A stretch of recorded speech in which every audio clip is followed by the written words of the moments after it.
माने देरहासारनायनि माबा हिसाबै एचिभमेन्टनि मोनसे एग्जाम्पल हिसाबै जों बेखौ बुंनो हायो।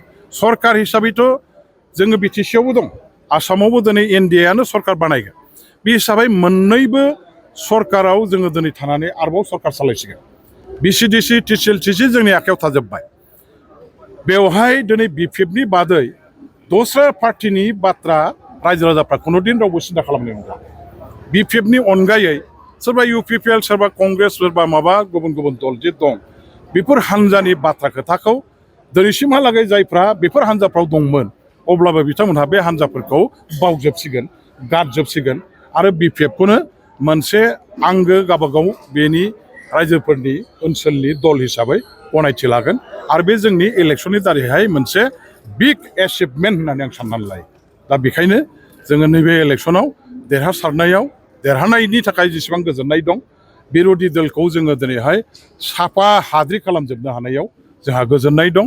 एलेखानि आइ आफा रायजो राजाफोरखौ बिपिएफनि सिङाव लाबोनो हाजोबनायनि जे मोनसे राजखान्थियारि थासारि फैबाय आरो बे थासारिखौ जों फैबाय थानाय दिनावहाय बिपिएफनि जोंनि सक्ति बृद्धिनि थाखाय जों आरोबाव खामानि मावलांसिगोन। मन्त्रि सभायाव नोंथाङाबो मन्त्रि सभायाव बिपिएफनिफ्राय साबसे मन्त्रि मोनगोन, मन्त्रि मोना, बेखौ बेसेबां मोनो मोनाखौ आं दा बेवहाय आंनि खुगाजों बुंजानाय बाथ्रा नङा। गोजौआव रायलायनाया जागासिनो दङ आरो जे साबसे मोनो, जायखिजाया जोङो बिपिएफ हान्जानिफ्राय जे दाबिदों गासैखौबो मोनजोबाबाबो खिन्थु बिपिएफ हान्जानिफ्राय मन्त्रि सभायाव जोंहा बेयाव माने जोंनिनो गोदानै दा आथिखालाव देरहालांनाय एमएलएफोरनिफ्राय जोङो सायख'नानै मन्त्रि सभायाव जों मन्त्रि खालामनायनि हाबाफारिखौ जयै सावरायलायनानै लागोन। खिन्थु मोनसे खोथाया रोखा जे आंनिफ्राय आं खुनुदिन बिदि आंखौ मन्त्रि खालामनांगौ, आं मन्त्रि जागोन, बे दाबि दावाया आंनिफ्राय खुनुदिन थानाय नङा।